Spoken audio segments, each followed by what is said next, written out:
Hello दोस्तों, I hope कि आप सब लोग स्वस्थ होंगे। तो अभी इस टाइम सर्दी का मौसम चल रहा है, तो ऐसे में सर्दी जुकाम बुखार या छोटे बच्चों की नोज़ी बहना या छोटे बच्चों को सीने में घरघर होना, ये आम समस्या है। अगर छोटे बच्चे फ्रिज का थोड़ा सा कुछ ठंडा या खट्टा खा लेते हैं तो उनको खांसी आने लगती है और उनकी जो चेस्ट है उसमें भी घरघर की या घरघराहट की आवाज़ आने लगती है। या जो बुज़ुर्ग लोग हैं जो 60 साल से ऊपर हो गए हैं या उनको पुराना कोई क्षय रोग है या तपेदिक रोग है या उनको बलगमी खांसी हो आती है, तो ऐसे में भी सर्दी में उनको ज़्यादा दुखदायी समस्या उत्पन्न हो जाती है और खांसी का सामना करना पड़ता है। तो हम छोटे बच्चों को या बड़ों को जिनको भी खांसी आती है तो उनको हम कई प्रकार के गोलियां या सिरप पिला चुके हैं, पर भी उनकी खांसी नहीं जाती है। तो हम आपको एक ऐसी ट्रिक बताने वाले हैं जिसका आप प्रयोग करेंगे तो आपकी जो खांसी है या आपको बलगमी खांसी है, सीने में घरघर की आवाज़ आती है या आपको बुखार है, ये आपको बहुत जल्दी घर पर ही ठीक हो जाता है। तो आपको कहीं भी जाने की ज़रूरत नहीं है, आप इसका उपचार घर पर ही आसानी से कर सकते हैं। आपको करना कुछ नहीं है, आपको इस वीडियो को अंत तक जो देखना है, तभी आपको समझ में आएगा कि इस औषधि का प्रयोग किस प्रकार किया जाए ताकि आपकी खांसी बहुत जल्दी चली जाए। और इस जानकारी को अपने मित्रों अपने दोस्तों में शेयर करें ताकि वो भी इस खांसी अस्थमा या बुखार जैसी समस्या से छुटकारा पा सकें। कमेंट बॉक्स में आप जय धन्वंतरी जरूर लिखें। तो स्टार्ट करते हैं आज की महत्वपूर्ण जानकारी। तो आपको अपने अगल बगल में एक जो वनस्पति होती है जिसको हम अंडुशा वसा या वाशिका या अंडुसा के नाम से जानते हैं, आप इसके देख लें। कुछ इस प्रकार आपको रोड के किनारे खाली पड़ी जगहों में, आपको हिंदुस्तान में सारी जगह आपको उपलब्ध हो जाती है। तो आप इस वनस्पति को गौर से पहचान लें। इसका जो पौधा है काफ़ी झाड़ीदार हो जाता है, काफ़ी एरिया में हो जाता है और ये दो प्रकार की होती है, एक सफ़ेद पुष्प वाली और एक काले पुष्प वाली। जो आप देख रहे हैं ये सफ़ेद पुष्प वाली है। तो इसके जो बसा है इसके आपके पत्ते तोड़ के लाने हैं। तो इसकी लंबाई करीब 7 से 8 फीट तक की हो सकती है और इसके पत्ते भी अमरूद की तरह होते हैं। और इसकी जो फूल मंजरी है आप कुछ देख लें, सफ़ेद रंग की दिखाई पड़ती है। इसकी जो लकड़ी है बहुत ही कोमल और हल्की होती है, इसलिए ऐसा भी माना जाता है कि इसके कोयले का चूर्ण बारूद बनाने में भी उपयोग किया जाता है। इस औषधि का प्रयोग जो ग्रामीण क्षेत्र के लोग हैं वो खांसी अतिसार बमन बुखार और सूजन इत्यादि रोग दूर करने के लिए इसका प्रयोग करते हैं। तो आपको कुछ नहीं करना है, इस औषधि को पहचानना है और इसके पत्ते ले आना है। आप इसके पत्ते ले आएँ, साफ़ कर लें और फिर आप किसी सिलवट्टे पर या किसी पत्थर पर इसको बारीक पीस लें और पीस कर आप किस कपड़े में रख कर इसमें से रस निकाल लें। अगर आप 1 चम्मच रस निकालते हैं तो उसमें 1 चम्मच अदरक का रस और 1 चम्मच शहद, ये 3 चम्मच हो जाता है। तो आप अच्छे से मिक्स कर लें। अगर छोटा बच्चा है, 5 साल का बच्चा है, तो आप इसको 1 चम्मच दे सकते हैं। अगर 5 साल से बड़ा है तो 2 चम्मच और अडल्ट है तो 3 चम्मच आप इसको दे सकते हैं सुबह दोपहर और शाम खाना खाने के बाद। और इसका सेवन जब आप करते हैं तो आपको ठंडी और खट्टी चीज़ें नहीं लेनी होती है। और जब इसको आप पिलाते हैं तो पीने के बाद 1 घंटा तक आपको कुछ भी पानी नहीं पीना होता है, ना कुछ ही खाना होता है। तो आप ऐसा करेंगे तो पहले दिन में ही आपको खांसी में फ़र्क दिखाई पड़ जाता है। और आप जब तक खांसी है 1 से 2 सप्ताह आप इसका प्रयोग करके देखें और आपकी खांसी जड़ से चली जाती है। अगर आपके शरीर में किसी प्रकार का बलगम है वो भी ये निकाल देती है। तो इसका उपयोग ग्रामीण क्षेत्र में आज भी बहुत किया जाता है, तो आप इसका प्रयोग करके देख सकते हैं। और इस औषधि का प्रयोग कई तरह की बीमारियों को भी ठीक करने के लिए किया जा सकता है, जैसे कि सिर दर्द होना तो एक आम समस्या है, तो किसी को भी सिर दर्द हो सकता है। तो आप ऐसे में अंडुशे के जो फूल हैं इनको आप तोड़ लें और छाया में सुखा लें। सुखाने के बाद आप पाउडर कर लें और 1 से 2 ग्राम की मात्रा में आप इसका पाउडर और इसमें समान मात्रा में गुड़ मिलाकर इसमें चने के बराबर गोलियां बना लें। और इन गोलियों को आप 2-2 की मात्रा में सुबह दोपहर और शाम 3 टाइम सेवन करवाते हैं तो आपके जो सिर दर्द है पहले दिन से ही आराम हो जाता है। आपके शरीर में अगर किसी प्रकार के इन्फेक्शन के कारण आपके मुंह में घाव या सूजन हो जाती है तो भी आप इसका सेवन कर सकते हैं। आप इसकी डंठल को तोड़ लें और उसकी दातुन बना लें। तो उससे अगर दांतों की सफाई करते हैं तो आपकी कैविटीज़ दूर होती है, आपके दांत मजबूत होते हैं और मुंह के छाले भी चले जाते हैं। अगर आपके मुंह में किसी भी प्रकार का इन्फेक्शन है वो भी दूर हो जाता है। अगर आपको मुंह पका समस्या है तो आप इसकी जो डंठल है या इसके पत्ते हैं उसके अगर उबाल कर काढ़ा बनाकर अगर उससे कुल्ला करते हैं तो आपके मुंह पका जो समस्या है वो भी दूर हो जाती है। तो ये काफ़ी फ़ायदेमंद औषधि मानी जाती है। अस्थमा या दमा या अदर कोई एलर्जिक सांस फूलती है या दौड़ा सा पड़ता है तो आप ऐसे में इस बशा, इसके पत्ते का चूर्ण और धतूरे धतूरे के पत्ते का चूर्ण आप दोनों को बराबर मात्रा में कर लें और हुक्का या चिलम या सिगरेट में भरकर उसका धूम्रपान ग्रहण करते हैं तो आपको दौरे में या अस्थमा में बहुत जल्दी ही आराम हो जाता है। सांस संबंधी बीमारी, अस्थमा हो या खांसी हो या बलगमी खांसी हो या निमोनिया जैसी समस्या हो, तो अब तक की जितनी भी जो औषधियाँ बताई गई हैं उनमें सबसे ज़्यादा वसा सबसे महाऔषधि या रामबाण औषधि के रूप में जानी जाती है। तो इसके कुछ बने प्रोडक्ट भी आपको बाज़ार में मिल जाते हैं जैसे कि वाशा अवलय, वाशारिष्ट आदि आपको बाज़ार से भी मिल जाते हैं जिनका उपयोग खांसी अस्थमा में भी किया जा सकता है। तो आप बाज़ार से इनको परिचय कर सकते हैं। ये धन्वंतरी, वैद्यनाथ, दुधपेश्वर अदर सभी कंपनियों के आपको मिल जाते हैं। जो आपको अच्छा लगे, सूटेबल हो, आप उनको खरीद सकते हैं।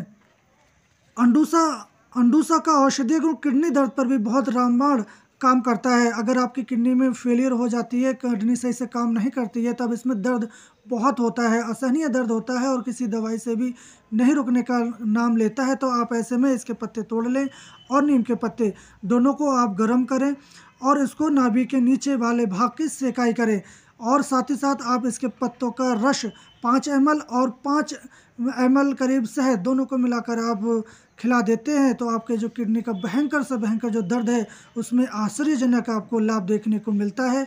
आप इसको अन्यथा ना लें या ऐसे ही ना समझें कि ये ऐसे ही कह रहे हैं, क्योंकि ये हमारी अनुभूत चीज़ें हैं। आप इसका प्रयोग करके देख सकते हैं और जिन लोगों ने इसका प्रयोग किया है वो कमेंट बॉक्स में ज़रूर बताएं ताकि और भी लोग इसको कमेंट बॉक्स में पढ़ें और उनको थोड़ा और हिम्मत आए ताकि इसका प्रयोग करने में बेहिचक इसका प्रयोग कर सके।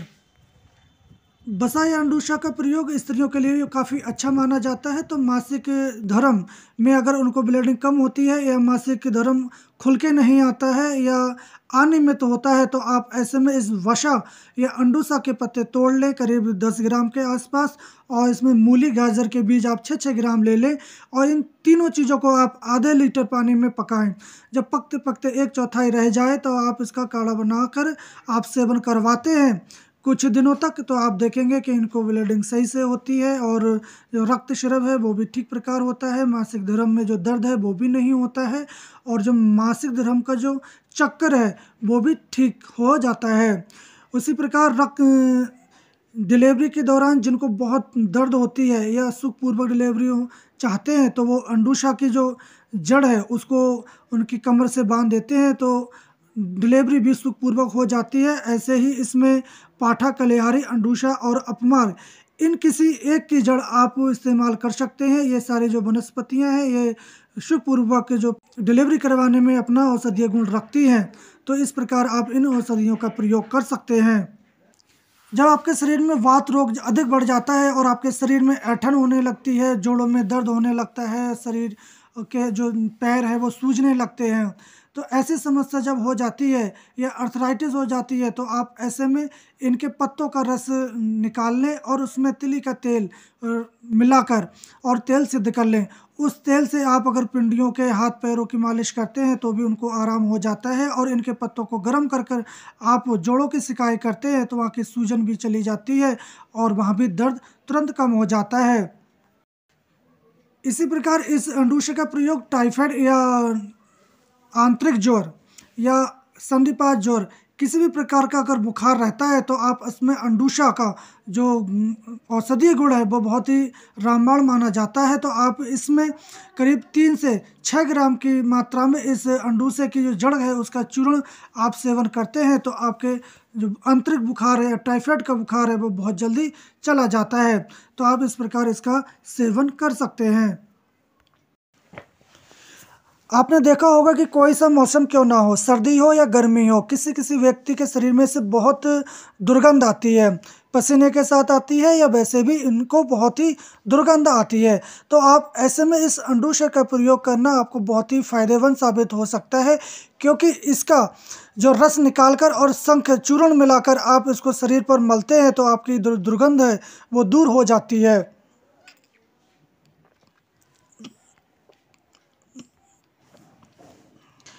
तो ये औषधि कुछ कीटनाशकों के लिए हानिकारक भी मानी जाती है। अगर आपके जो किताबें हैं उन किताबों में अगर इनके पत्तों को तोड़कर आप रख देते हैं तो आपकी किताबों में कभी भी झींगुर या छोटे मोटे जो कीट पतंगे हैं वो नहीं लगते हैं और आपकी किताबें ख़राब नहीं होती हैं।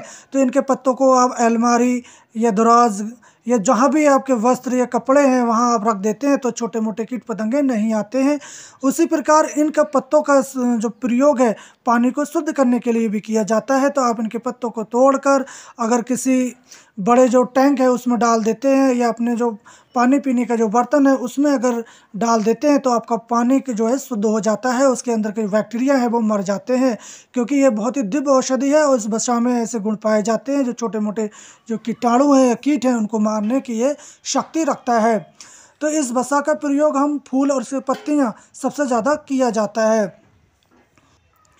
तो दोस्तों इसी प्रकार इस अंडूशे का नमक भी बनाया जाता है जिसको हमारे आयुर्वेद में छार कहते हैं, अंडूशा छार। तो मैंने भी इसको अंडूशा छार बनाकर अपने क्लिनिक पे रखा है। इस अंडूसा छार बनाने की विधि उसी प्रकार है जैसे कि अपमार्ग छार निकाला जाता है या और छार निकाले जाते हैं, उसी प्रकार इसको बना सकते हैं। मगर इसमें एक और अच्छी बात है या आप कह सकते हैं इसमें एक विशेष बात है इसकी छार बनाने से पहले कि जब भी हम इसको सुखाकर और इसमें आग लगाते हैं या इसकी भस्म करते हैं तब और औषधियों की तरह इसमें आग नहीं लगती है, ये सुलगता है। क्योंकि हमने इसको मई जून के महीने में इसकी भस्म बनाई थी तो उस टाइम हमारे जब काफ़ी धूप होती है तब इसमें ये काफ़ी सूख गया था, इसके पत्ते हाथ से टूट रहे थे। फिर भी हमने इसमें आग लगाई थी मगर इसमें लपटें नहीं उठी, ये सुलगता है, ये धीरे धीरे इसमें सुलगता है। आप कह सकते हैं इसमें धुआं ज़्यादा होता है। तो इसका जो धुआं था हमारे अगल बगल के जितने घर हैं उनके घरों में पहुंच गया था और उसके धुएं में भी अजीब सी स्मेल आती है। तो आप इस बात का ध्यान रखें और आप इसका जो छार है आप घर पर आराम से बना सकते हैं और उस छार का भी प्रयोग हाफ प्रति से लेकर 1 ग्राम की मात्रा में किया जाता है। तो जैसे कि पहले मैंने बताया था कि इसके बहुत सारे प्रोडक्ट बनाए जाते हैं जैसे कि वासा आंवला है। तो अगर वासा आंवला आप बाज़ार से नहीं लेना चाहते और घर पर ही बनाना चाहते हैं तो आप बहुत ही सरलता से बना सकते हैं। तो बनाने की विधि इस प्रकार है, आप इस अंडूशे का रस करीब 64 तोला ले लें और शक्कर 32 तोला और घी 8 तोला लेकर आप इसको धीमी आंच पर पकाएं। जब ये पकते पकते गाढ़ा हो जाए तो आप इसको नीचे उतार लें और इसमें 8 तोला पीपल का चूर्ण डाल दें। जब ये अवला ठंडा हो जाए तब आप इसमें 32 तोला शहद चीनी के पात्र में से भर दें। इसकी मात्रा आप आधे से 1 तोले तक की आप लेते हैं तो आपको खांसी, श्वास, हृदय रोग, रक्तपित्त में बहुत ही लाभ पहुंचाता है। तो ये वासा आंवला आपको बाज़ार से मिल जाता है, अगर नहीं लेना चाहते तो आप घर पर भी बना सकते हैं। वासा अश्व, अंडूसे का माजून, अंडूसे का छार, अंडूसे का अर्क, अंडूसे का क्वाथ और वासारिष्ट, गोदंती भस्म, तम्र भस्म इत्यादियों में इसका अंडूसे का प्रयोग किया जाता है क्योंकि ये बहुत ही दिव्य औषधि है। तो आप इसका प्रयोग करके देख सकते हैं। तो आप इस अंडूशे का या वसा का प्रयोग कौन सी बीमारी में किस प्रकार करते हैं आप हमें कमेंट बॉक्स में ज़रूर बताएं। और जो मैंने इतनी जानकारी बताई है अगर आपको ऑलरेडी पहले से पता थी तो आप हमें ज़रूर कमेंट बॉक्स में बताएं कि हमें ये जानकारी हमें पहले से ही मालूम थी। तो हम कल फिर मिलेंगे एक नई औषधीय जानकारी के साथ, तब तक के लिए जय हिंद।